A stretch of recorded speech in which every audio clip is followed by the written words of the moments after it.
With the legalization of natural organic reduction, aka human composting, alternate forms of body disposition have been regular topics in the media. And naturally, this subject always catches my eye.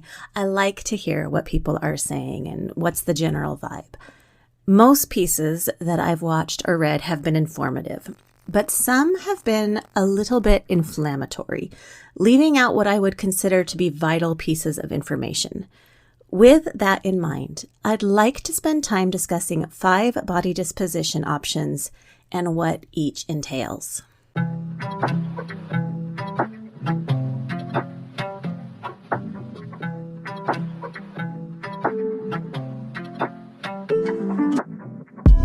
Welcome to Death Becomes Her, the minicast where we spend 5 to 10 minutes discussing death, dying, and grief from a variety of angles. I'm your host, Layla Kelly.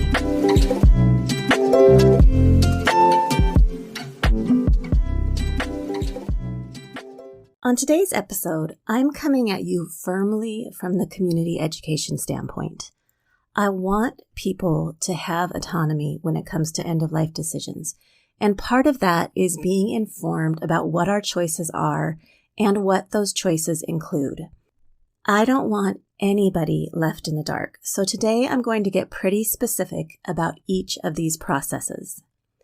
Let's get started with what we would consider in our culture to be traditional burial. Here are the basics. A person dies and their body is picked up by the mortuary. The body will be cooled in a refrigerated unit. If there's going to be a viewing, most mortuaries will require embalming. I already did an episode on embalming, but very quickly. For this process, the body will be laid out on a stainless steel table. The circulatory system of the body will be accessed through a main artery. Blood will be flushed from the body and replaced with embalming fluid, which is a blend of chemicals that include formaldehyde. A little side note. There are several studies and articles online dealing with increased cancer risk amongst embalmers who have prolonged exposure to embalming chemicals. Once the fluid exchange has occurred, any access points will be sealed and the body is ready to move to the next step, when the body will be washed, dressed, makeup applied, and laid out for viewing. Embalming, however, is not legally required, so a family can refuse the procedure, skipping all of that fluid exchange business. But generally, if there's going to be a viewing, a funeral home will require it. So embalmed or not, we move on to the burial. The casketed body will be placed in a concrete vault that has been installed in the ground at the gravesite. So it's a box inside a box, and then the whole thing will be buried. The concrete box, its purpose is to help the cemetery to maintain the aesthetics of the cemetery, as it will keep the ground from settling. Natural decomposition of a normal casket, like a wooden casket, would eventually cause sinking of the gravesite. So this concrete vault keeps the ground nice and level. Moving on. Many will choose cremation over burial. If a viewing is chosen, the same process of embalming and dressing will occur, and then instead of going to burial, the body will be taken for cremation. If there's no viewing, a body can go directly to cremation, which is a pretty straightforward process. The body will be placed in a suitable container, which can be anything from a cardboard casket to a more traditional wooden casket.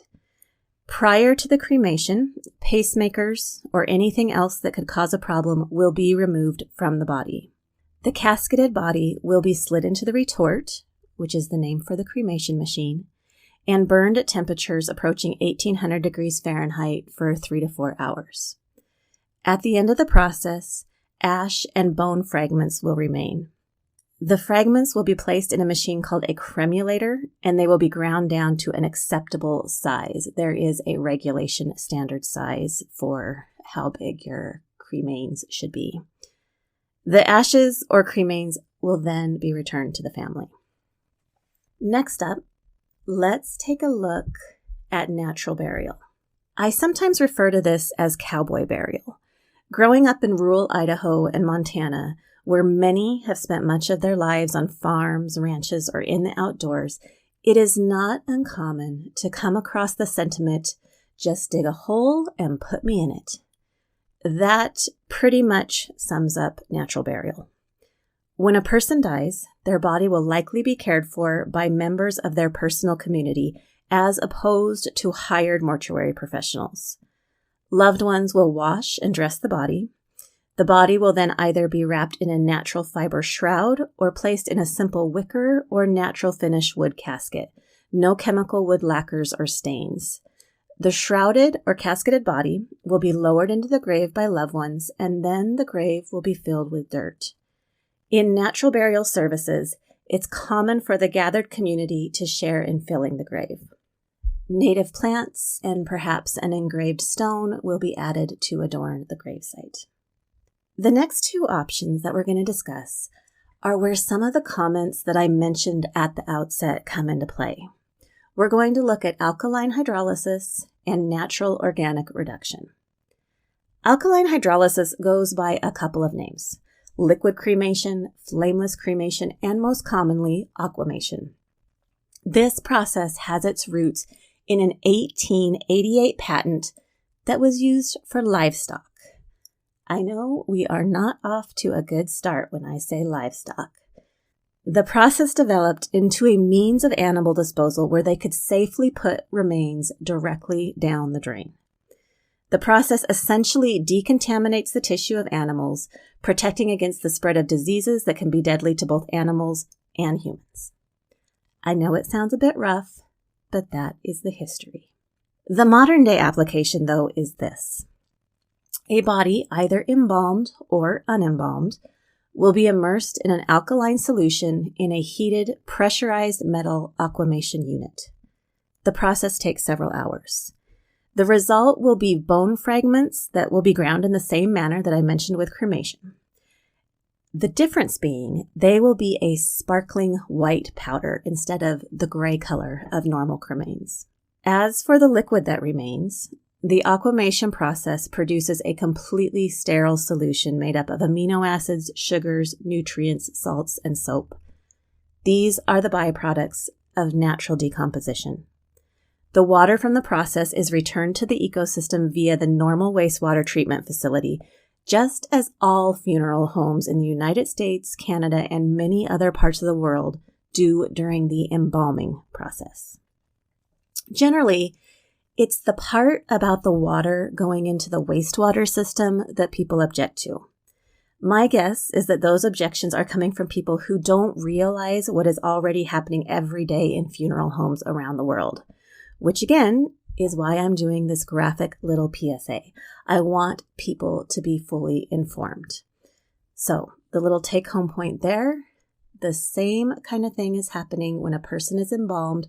Their bodily fluids are being pushed into the wastewater system. In aquamation, a sterile solution is now being pushed into the wastewater system. Okay, last but not least, we get to natural organic reduction, or human composting. Most of us understand the basic principles of composting. Microorganisms that are naturally present in organic matter naturally decompose organic material with the help of basic nutrients, oxygen, and water, ultimately producing nutrient-dense soil. Those principles are the same for human composting. A body is placed in a vessel with organic materials like alfalfa and wood chips. Over the course of 30 days, microbes, oxygen, and plant matter will convert the body into soil. It's a sped-up version of the natural decomposition process. Any bone fragments that remain after 30 days will be treated in the same way as the fragments produced by cremation and aquamation and then returned to the soil. The process will yield about a cubic yard of healthy, rich soil. That soil can then be donated to a conservation project or used in a personal memorial landscape, contributing to the growth of shrubs and flowers and trees. Here are some of the thoughts that I have heard expressed regarding natural organic reduction. Some say that a body decomposing in this kind of purposeful manner is somehow not dignified. And dignity is a valid point. Most of us would agree that dignity in body disposition is important.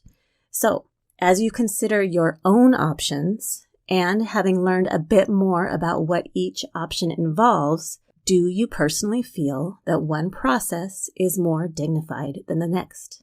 Choose the option that aligns with your values. Another thing that I have heard expressed, somewhat in jest, but also not, is this visual that human composting takes place in our own yards. That a family member dies and you are the one who is out in the garden turning the soil to oxygenate the microbes and your loved one's remains. Obviously, this macabre imagery is not the case.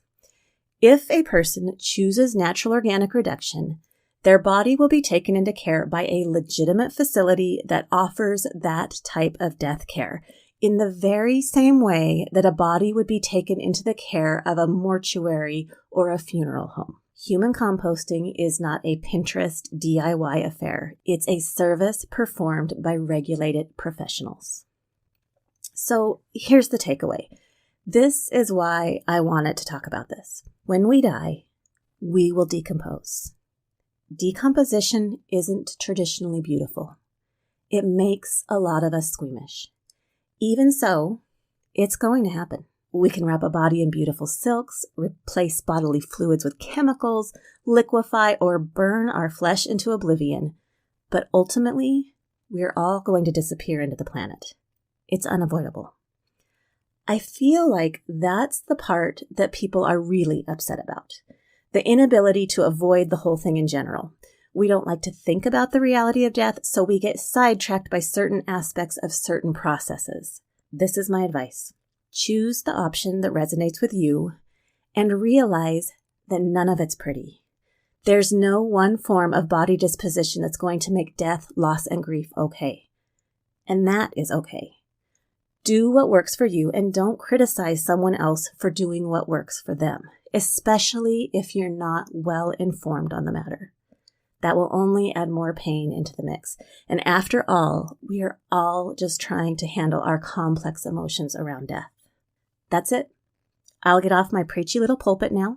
If you want to reach out to me and comment on my little soapbox, you can find me on Instagram at LeavingWellDeathDoula, or you can find my contact details in the outro, which is coming up right now.